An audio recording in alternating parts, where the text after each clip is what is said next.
Hello everyone. आज फिर से मैं सेकंड वीडियो डाल रही हूँ। मैंने इससे पहले फर्स्ट वीडियो जो सुबह को मैंने डाली थी उसमें मैंने 16 क्वेश्चन करवाए थे। तो अब हम नेक्स्ट क्वेश्चन करेंगे। क्वेश्चन नंबर 17 है। मैं रीड कर रही हूँ, आप लोग ध्यान से सुनेंगे। जो ये फर्स्ट पेपर जो नॉलेज एंड करिकुलम सब्जेक्ट है उसके MCQ हैं।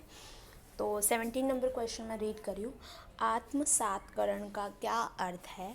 ए, एक विचार में किसी नए विचार या वस्तु का समावेशन हो जाना। बी, नए विचार। सी, घटना पर विचार करना। डी, सूचना का प्रकार। तो इसका आंसर अगर हम ध्यान से देखेंगे तो आत्मसात्करण ये वाली चीज़ हमने प्याजे की थ्योरी में पढ़ी हुई है। तो इसका आंसर जो वो होगा हमारा ए, क्वेश्चन नंबर 17 का आंसर जो होगा वो ऑप्शन नंबर ए होगा कि एक विचार में किसी नए विचार या वस्तु का समावेशन हो जाना आत्मसात्करण कहलाता है। नेक्स्ट क्वेश्चन की बात करते हैं। Question number 18। जीन पियाजे ने विकास की कितनी अवस्थाएं बताई हैं? Option number A 5, B 6, C 4, D 3। कितनी अवस्थाएं बताई हैं? ये तो सबको पता होगा, नॉर्मली इजी क्वेश्चन है। तो ऑप्शन नंबर इसका जो होगा वो राइट आंसर होगा सी, 4 अवस्थाएं बताई हैं। नेक्स्ट क्वेश्चन की बात करते हैं। नेक्स्ट क्वेश्चन हमारा है 19 नंबर क्वेश्चन। संज्ञान का क्या अर्थ है? ए, तार्किक प्रक्रिया। बी, सामाजिक प्रक्रिया। सी, मानसिक प्रक्रिया। या डी, समाधान की प्रक्रिया। तो संज्ञान का क्या अर्थ है? तो आंसर इसका जो होगा वो हमारा होगा सामाजिक प्रक्रिया, जो हमारे मेंटल मतलब मानसिक प्रक्रिया। सी ऑप्शन इसका सही होगा, जो कि हमारे मेंटल मानसिक प्रक्रिया से संबंधित होता है। संज्ञान जो होता है कॉग्निटिव चीज़ जो होती है। नेक्स्ट क्वेश्चन की बात करते हैं। Question number 20। जीन पियाजे ने कितने डोमेन की बात की गई है? Option A 2, B 4, C 5, D 3। कितने डोमेन की बात की है? ये बहुत इजी क्वेश्चन है। तो इसका आंसर जो वो होगा हमारा 3। कितने डोमेन की बात की है? 3। तो ऑप्शन नंबर डी इसका राइट आंसर होगा। अब हम नेक्स्ट क्वेश्चन की बात करते हैं। क्वेश्चन नंबर 21 हमारा क्वेश्चन क्या कहता है कि निम्नलिखित में से कौन सा एक डोमेन है? भावबोध डोमेन, भावबोध। बी, समाधान। सी, क्रियावृत्ति। या डी, ए और सी। तो ए 3 बताया गया है डोमेन, तो इसका अब आंसर होगा हमारा डी, ए और सी, भावबोध और क्रियावृत्ति। ठीक है, तो 21 का आंसर क्या होगा हमारा? Option number D. Next question जो है 21 क्वेश्चन नंबर, विश्लेषण का क्या अर्थ है? ए, कल्पना करना। बी, परिणाम निकालना। सी जो है हमारा एकत्रित वस्तुओं का अलग अलग करना। डी, तर्क। तो इसमें विश्लेषण का अर्थ पूछ रहा है, तो इसका जो आंसर होगा वो हमारा होगा सी, ऑप्शन नंबर सी होगा, एकत्रित वस्तुओं को अलग अलग करना। नेक्स्ट क्वेश्चन की बात करते हैं। नेक्स्ट क्वेश्चन जो है वो हमारा 23 क्वेश्चन नंबर है। स्थानीय ज्ञान का क्या अर्थ है? ए, समुदाय। बी, गणितीय ज्ञान। सी, पाठ्य पुस्तक ज्ञान। डी, विशिष्ट क्षेत्र, समाज या संस्कृति संबंधित ज्ञान। तो 23 का option number D option number right होगा। तो इसका आंसर क्या होगा? डी, विशिष्ट क्षेत्र, समाज या संस्कृति संबंधित ज्ञान। क्वेश्चन हम 24 की बात करते हैं। सार्वभौमिक ज्ञान क्या है? ए, पाठ्य पुस्तक का ज्ञान। बी, जो सत्य है, नियम या सिद्धांत पर आधारित हो। सी, तार्किक ज्ञान। या डी, स्थानीय ज्ञान। सार्वभौमिक ज्ञान क्या है? तो अगर हम ध्यान से देखेंगे तो ऑप्शन नंबर बी इसका राइट आंसर होगा, जो कि सत्य पर आधारित होता है, नियम पर आधारित होता है और सिद्धांत पर आधारित होता है। तो 24 का आंसर जो होगा वो हमारा ऑप्शन नंबर बी होगा। नेक्स्ट क्वेश्चन की बात करते हैं। नेक्स्ट क्वेश्चन क्या है हमारा? 25 नंबर क्वेश्चन है। सार्वभौमिक ज्ञान का निम्नलिखित में से कौन सा गुण है? ए, सदा निश्चित होता है। बी, नियम आधारित होता है। सी, परिवर्तन होता है। या डी, ए और बी। तो सार्वभौमिक ज्ञान वो ज्ञान है जो कि हमेशा सदा निश्चित होता है, उसमें चेंज नहीं किया जा सकता। और परिवर्तन होता है, मतलब तो ऑप्शन नंबर डी इसका आंसर होगा, परिवर्तन होता है। तो ए और बी ऑप्शन इसके सही होंगे, तो ऑप्शन नंबर डी इसका राइट आंसर होगा। नेक्स्ट क्वेश्चन की बात करते हैं, 26 नंबर क्वेश्चन। 26 नंबर क्वेश्चन जो हम क्वेश्चन नंबर 26 जो है, मूर्त ज्ञान बच्चे अर्जित करते हैं। ये बीच में ना गलती हो गई थी तो मैंने फ्लूट लगाया है। तो ऑप्शन नंबर ए तर्क से, बी प्रयोग से, सी विश्लेषण से, डी स्थूल वस्तुओं को देखकर। तो मूर्त ज्ञान बच्चे कैसे प्राप्त करते हैं, तो वो हम इसका आंसर जो होगा वो हमारा डी होगा, कि जो बच्चे हैं वो स्थूल या वस्तुओं को देखकर प्राप्त करते हैं। नेक्स्ट क्वेश्चन की बात करते हैं, 27 नंबर क्वेश्चन। अधिगम के कितने स्तर होते हैं? ए 3 स्तर होते हैं, बी 4 स्तर होते हैं, सी 2 स्तर होते हैं, या डी 1 स्तर होता है। अधिगम के हमारे 3 स्तर होते हैं, तो ऑप्शन इसका कौन सा सही होगा? ए ऑप्शन सही होगा कि अधिगम के 3 स्तर होते हैं। नेक्स्ट क्वेश्चन की बात करते हैं। नेक्स्ट क्वेश्चन है 28 नंबर क्वेश्चन।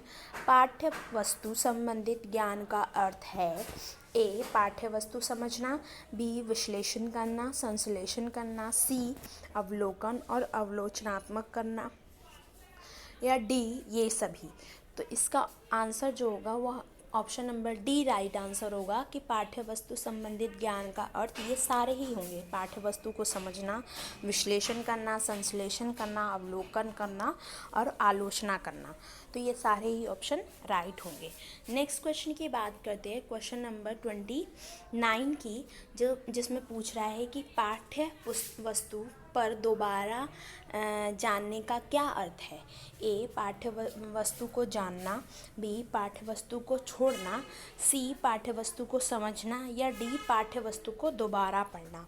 तो इसका राइट आंसर जो होगा वो हमारा ऑप्शन नंबर डी होगा, कि पाठ्य वस्तु पर दोबारा जाने का अर्थ है पाठ्य वस्तु को दोबारा पढ़ना। तो आंसर क्या इसका राइट होगा? डी ऑप्शन राइट होगा। नेक्स्ट क्वेश्चन की बात करते हैं, 30 नंबर क्वेश्चन जो है, अनुक्रियाओं को बांटने का क्या उद्देश्य है? ए समझ विकसित करना, बी पठन रोकना, सी आत्मविश्वास बढ़ाना, डी ए और सी दोनों ही। अनुक्रियाओं का बांटने का उद्देश्य है कि समझ भी विकसित करना होता है और आत्मविश्वास बढ़ाना भी होता है, तो डी ऑप्शन इसका राइट आंसर होगा। 31 नंबर क्वेश्चन की बात करते हैं कि आत्मविश्वास का क्या उद्देश्य है? पढ़ने में अरुचि, पढ़ने में चित्रों का प्रयोग, सी लक्ष्यों को विश्वास से पूरा करना, या डी इनमें से कोई नहीं। तो इसका आंसर जो होगा वो हमारा होगा सी ऑप्शन, कि लक्ष्यों को विश्वास से पूरा करना। मतलब हमारे पास आत्मविश्वास है कि जो हम चीज़ कर रहे हैं वो हमारा बिल्कुल सही है। फिर क्वेश्चन नंबर 32 की बात करते हैं कि एक अध्यापक को अनुक्रिया बनाते समय, मतलब एक्टिविटी करते समय या बनाते समय, बच्चों को देते समय किन किन बातों का ध्यान रखना चाहिए? ए अनुक्रियाओं को छोटे छोटे समूह में बांटना, बी अनुक्रियाओं को पढ़ने से मना करना, सी बच्चों की सहायता नहीं देना, बच्चों को मतलब हेल्प नहीं करना, और डी रटने के लिए कहना। तो इसका जो आंसर होगा वो हमारा होगा ए अनुक्रिया जो होती है वो छोटे छोटे समूह में बांटना चाहिए, ताकि बच्चे इजीली और अच्छे से कर सकें। तो आंसर क्या राइट होगा इसका? ऑप्शन नंबर ए। अब हम नेक्स्ट क्वेश्चन की बात करते हैं। नेक्स्ट क्वेश्चन जो है वो हमारा क्वेश्चन नंबर 33 है, जिसमें कहता है कि संवैधानिक पाठ्यक्रम किसके लिए लाभकारी है? ए आत्मनिर्भर ना बनाना, बी सामाजिक गुणों का विरोध करना, सी वर्तमान तथा भावी जीवन के लिए तैयार करना, डी नैतिक मूल्यों को नकारना। किसको मतलब किसके लिए लाभकारी पूछ रहा है? तो ऑप्शन इसका जो राइट होगा वो हमारा होगा सी वर्तमान तथा भावी जीवन के लिए तैयार करना। तो राइट आंसर हमारा 33 का सी होगा। नेक्स्ट क्वेश्चन की बात करते हैं। नेक्स्ट क्वेश्चन हमारा 34 नंबर क्वेश्चन है कि औपचारिक ज्ञान क्या है? ए अनिश्चित ज्ञान, बी मुक्त ज्ञान, सी विद्यालय प्राप्त ज्ञान, या डी परिवार से प्राप्त ज्ञान। औपचारिक ज्ञान सबको पता होगा, जो एक नियम से और एक कहीं मतलब अच्छी मतलब ऐसे प्राप्त किया जाता है? तो ऑप्शन नंबर इसका सी राइट होगा। विद्यालय से प्राप्त किया ज्ञान जो होता है वो औपचारिक ज्ञान होता है। नेक्स्ट क्वेश्चन की बात करते हैं, क्वेश्चन नंबर 35 की बात करते हैं कि सीखने की प्रक्रिया के नए अनुभव का मस्तिष्क में पुराने अनुभव द्वारा समायोजन है, यह कथन किसने कहा है? ए रॉसल ने, बी एलवुड ने, सी मकाइव ने, या डी जॉन डीवी ने। तो 35 का आंसर जो होगा ऑप्शन नंबर डी होगा। ये जो सीखने की प्रक्रिया के नए अनुभव का मस्तिष्क में पुराने अनुभव द्वारा समायोजन है, ये किसने कहा है? जॉन डेवी ने कहा है। तो option number D right answer होगा 35 का। नेक्स्ट क्वेश्चन की बात करते हैं 36 क्वेश्चन नंबर। संस्कृति को कितने अर्थों में स्पष्ट किया गया है? ए 2, बी 3, सी 4 या डी 5 में। तो कितने अर्थों में मतलब स्पष्ट किया गया है? तो बी ऑप्शन इसका राइट आंसर होगा। 3 अर्थों में स्पष्ट किया गया है संस्कृति को। अब नेक्स्ट क्वेश्चन की बात करते हैं। नेक्स्ट क्वेश्चन जो हमारा 37 नंबर क्वेश्चन है कि सर्वोत्तम विचार एवं ज्ञान संस्कृति है, ये किसने कहा है? A John Dewey, B Matthew Arnold, C Joseph Rosick या डी हॉलवेल। किसने कहा है ये बात? ये कहा है बी मैथ्यूल ऑन्डल ने कहा है। ठीक है, तो बी ऑप्शन इसका राइट आंसर होगा। नेक्स्ट क्वेश्चन की बात करते हैं, क्वेश्चन नंबर 38।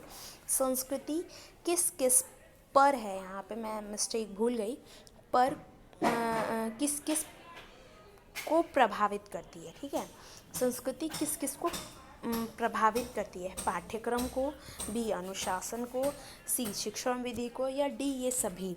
तो संस्कृति जो है वो सारी चीज़ों को प्रभावित करती है, हमारे पाठ्यक्रम को भी, हमारे अनुशासन को भी और हमारे शिक्षण विधि को भी। मतलब ऑप्शन नंबर डी इसका राइट आंसर होगा, ये सभी।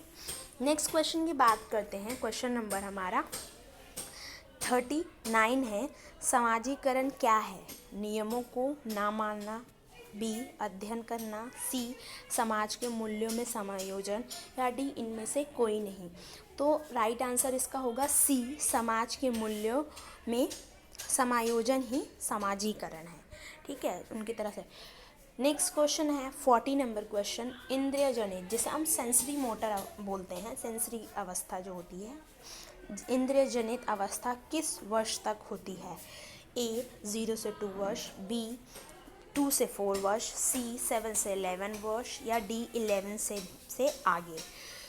तो इसका राइट आंसर सबको और पता होगा। ऑप्शन नंबर ए 0 से 2 वर्ष जो होती है वो इंद्रिय जनित अवस्था कही जाती है, जो कि जीन प्याजे की ने बताया है। ठीक है, तो ये आज मैंने 17 से 40 तक क्वेश्चन कर पाए। नेक्स्ट वीडियो में नेक्स्ट क्वेश्चन के साथ हम मिलते हैं। बाकी आपको अगर वीडियो अच्छी लगी हो तो कमेंट करके ज़रूर बताएं, ताकि मैं नेक्स्ट वीडियो बनाऊं। ठीक है, और लाइक और सब्सक्राइब ज़रूर करें, ताकि अगर नई वीडियो आए तो आपको नोटिफिकेशन चला जाए। ठीक है, thank you for watching my video. Thank you.